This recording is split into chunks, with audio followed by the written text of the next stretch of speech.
Hello everyone, I am doctor Monika Singh. और आज जो टॉपिक हम स्टार्ट करने जा रहे हैं that is Z E syndrome, जिसे जॉलिंगर एलिसन सिंड्रोम कहते हैं, गैस्ट्रिनोमा कहते हैं एंड इसे अल्सरोजेनिक ट्यूमर के नाम से भी जाना जाता है। So let's start. ये जो है ये पार्ट ऑफ एक ऑटोसोमल डोमिनेंट फैमिलियल सिंड्रोम का ही एक पार्ट होता है। ये MEN type first that is multiple endocrine neoplasia type first जो होता है इसके अंदर ये इंक्लूडेड है। ओके, सो इसकी डेफिनेशन अगर बताएं तो ये एक रेयर सिंड्रोम होता है जिसमें एक ट्रायड का फॉर्मेशन होता है। ट्रायड के अंदर क्या होता है? गैस्ट्रिनोमा होता है। गैस्ट्रिनोमास क्या होते हैं? गैस्ट्रिनोमास एक एंडोक्राइन न्यूरो एंडोक्राइन ट्यूमर होती है। सो गैस्ट्रिनोमास का फॉर्मेशन होगा जिससे गैस्ट्रिक एसिड का सिक्रेशन इंक्रीज होगा and then it leads to peptic ulcer formation. Okay, so अगर मैं इसे डेफिनेशन पॉइंट ऑफ व्यू से बताऊं तो हम ये एक्सप्लेन कर सकते हैं कि formation of gastrinomas which leads to gastric acid secretion and then ultimately leads to peptic ulcer formation. Okay, अगर पैथोफिजियोलॉजी की अगर बात करते हैं तो ये जो गैस्ट्रिनोमास होती हैं एक न्यूरोएंडोक्राइन ट्यूमर्स होती हैं। न्यूरोएंडोक्राइन ट्यूमर्स होती हैं तो ये किसका सिक्रेशन करेंगी? गैस्ट्रिनोमास गैस्ट्रिन जो हार्मोन जो होता है गैस्ट्रिन हार्मोन का सिक्रेशन करती हैं। मैंने प्रीवियस लेक्चर के अंदर एक्सप्लेन किया था कि गैस्ट्रिक हार्मोन जो होते हैं वो जी सेल से प्रोड्यूस होती हैं और ये जी सेल जो है स्टमक में एंट्रम के अंदर पाई जाती हैं जो कि गैस्ट्रिक जो एसिड है मीन्स एक्सीएल का सिक्रेशन जो है वो इंक्रीज करती हैं। ओके, सो ये एक्सीएल का सिक्रेशन इंक्रीज करेंगी from the parietal cells. XL का सिक्रेशन पेराइटल सेल से होता है, ये भी मैंने प्रीवियस लेक्चर के अंदर एक्सप्लेन कर दिया था।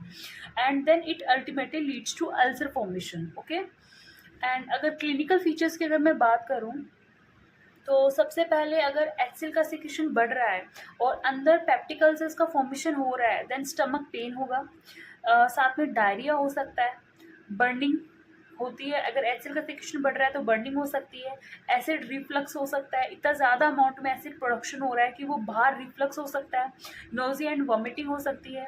और पेप्टिक अल्सर फॉर्मेशन की वजह से अल्टीमेटली परफोरेशंस का फॉर्मेशन हो सकता है। परफोरेशंस की वजह से हिमेटेमेसिस हो सकता है, या फिर अंदर से अगर इसोफेगस या जो स्टमक है अगर वो इरोड होता है तो उसकी वजह से भी हिमेटेमेसिस हो सकता है। And then loss of appetite, ये कुछ क्लिनिकल फीचर्स होते हैं। और अगर साइट की बात करते हैं तो 90% ये जो गैस्ट्रिनोमास हैं ये जो पैनक्रियाटिक हेड होता है, पैनक्रियाटिक हेड पे या फिर प्रॉक्सिमल ड्यूडिनल पार्ट जो होता है उसके ऊपर देखने को मिलता है।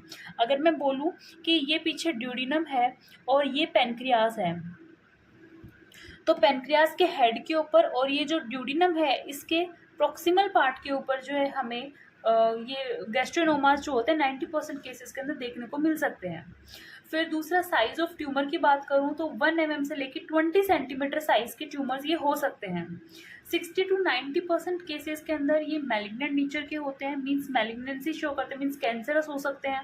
एंड कॉमन होते हैं 30 to 50 ईयर्स ऑफ एज के अंदर ये कॉमन होते हैं और दोनों सेक्सेस के अंदर पाए जा सकते हैं। ओके, इन्वेस्टिगेशंस की अगर मैं बात करती हूँ तो इसमें एंडोस्कोपी करवा सकते हैं, जिसमें एक एंडोस्कोप एक इंस्ट्रूमेंट होता है एंडोस्कोप जिसके आगे कैमरा अटैच्ड होता है और उसको बॉडी के मीन्स अंदर इंसर्ट किया जाता है उसको इसोफेगस के थ्रू, और हम अंदर विजुअलाइज करते हैं कि अंदर के ऑर्गन्स में क्या क्या चेंजेस हैं। तो हम एंडोस्कोपी सबसे बेस्ट होता है इसके अंदर। दूसरा अगर मैनेजमेंट की बात करूँ तो मैनेजमेंट के अंदर प्रोटोन पंप इनहिबिटर्स हो सकते हैं।